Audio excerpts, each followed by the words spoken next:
He has finally breached the crucial 80 mark against the dollar. Dollar के मुकाबले रुपए में गिरावट थम नहीं रही है। रुपया लगातार निचले स्तर का रिकॉर्ड बना रहा है। महज एक साल में रुपया 5% से भी ज्यादा गिर चुका है। Over the past 6 months, the Indian rupee has taken quite the tumble, down by nearly 4% against the US dollar. In Jan 25, we even saw a single-day drop of 0.7%, the sharpest in recent memory.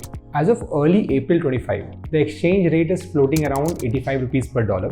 Naturally, for Indian students already abroad or those planning to fly out soon, this sets off alarm bells because when the rupee falls, the tuition fees inflate, living costs rise, and even your scholarship or loan amount doesn't go as far.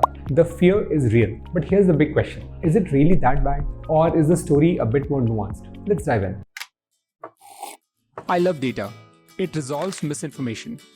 Let's talk to experts, analyze news, and smartly plan your study abroad journey. Hello aspirants, welcome to Videshi Chai. Let's take a quick example. Let's say the dollar moves from 82 to 85. That's a 3.6% increase. So if your tuition is $30,000, that's a move from 24.6 lakhs to 25.5 lakhs, which means an increase of 90,000. Sounds like a lot, but it's simply tracking the currency shift. And here's the thing, inflation in Western countries is usually around 2 to 3%, even in high inflation years like 24. So while 90,000 sounds dramatic, it's a small swing in the bigger picture, especially compared to how much your lifestyle choices or travel plans can impact your costs. So while currency fluctuation stings, it's not the villain we often make it out to be.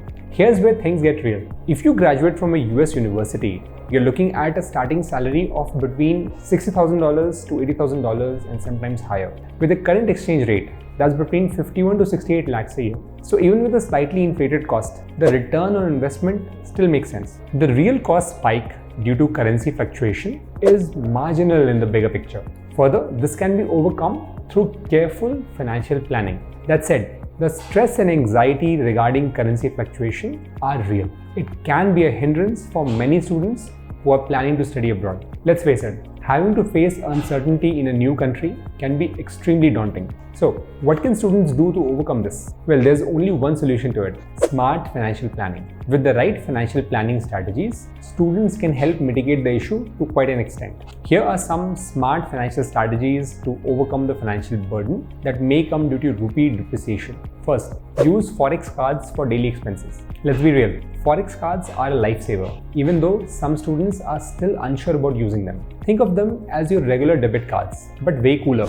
Why? Because they let you load up foreign currency and lock in your exchange rate in advance. That means no panicking over sudden rupee dips. They don't come with that sneaky transaction or DCC or dynamic currency conversion charges that Indian credit cards and debit cards usually throw at you. And while traditional options might eat up 2 to 8% in conversion fees, Forex cards will keep it light on your wallet. The second item is to budget. Smart spending isn't just about cutting costs, it's about being intentional. Set a weekly budget for groceries, transport, and the occasional coffee. Make use of campus resources, cook at home, plan your meals, share living spaces, and grab those sweet student discounts. Though these might sound simple, they all add up. The third is to open a local bank account. And this one's underrated but seriously effective. Opening a local bank account in your destination country, even before you get there, can help you beat the currency timing stress. You can convert your rupee when your rate is in your favor and park them safely. This way you're not stuck converting money at the last minute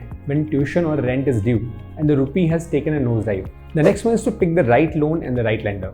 As we know, not all educational loans are built the same. Some offer flexible repayments, better interest rates, and a comfortable moratorium period. Given how unpredictable the rupee has been lately, this becomes a game changer. Get smart with your loan choices. Think long term, not just what looks shiny up front. The fifth is to tap into scholarship and grants. And here's a cool trick. Scholarships and grants in foreign currency equal your personal currency buffer. Whether they are partial or full, they provide steady support no matter how the rupee behaves. So apply. You never know which one might just click. Our sixth tip is that emergency fund equals stress shield. Always have a rainy day fund. Ideally, set aside 2 to 3 months worth of living expenses. Keep it in your local bank account so it's protected from rupees mood swings. Whether it's an unexpected hospital bill or a sudden expense, this fund's got your back. Seventh is to invest in currency-proof assets. Finance-savvy parents who are looking at the long game, think about putting money into US-based ETFs or index funds. They naturally grow over time and act as a currency shield. Don't have access to global platforms?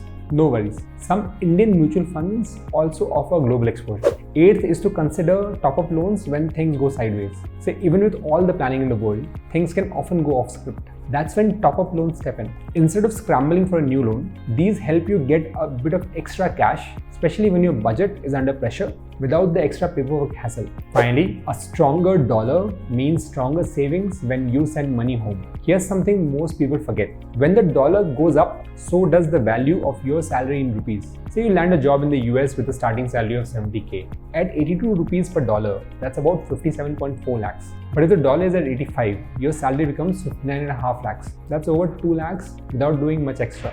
And think about this. If you send $500 home every month at 85 per dollar, your family receives 42,500 compared to 41,082. That's 1,500 rupees more per month. Over time, it adds up.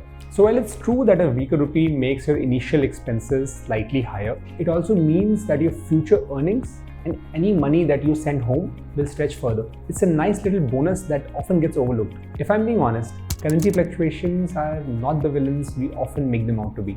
They are simply a part of the global educational ecosystem. While the rise in expenses can be a cause of concern for many students, in the long run, the value of international education far outweighs the temporary effects of a few rupees here and there. The real win, having the right tools and a solid game plan. A little smart thinking like getting a Forex card, keeping an emergency fund, and being intentional with your spending can go a long way. At the end of the day, students should remember that overseas studies come with a price. The impact of currency fluctuation is meager in the bigger picture and can be overcome with the right tools and planning. If your international education financing plans are derailed by a 3 or 4% shift in the exchange rate, then it's more of a planning problem than a currency rate problem. So don't let the noise fool you. The great overseas dream is still worth chasing.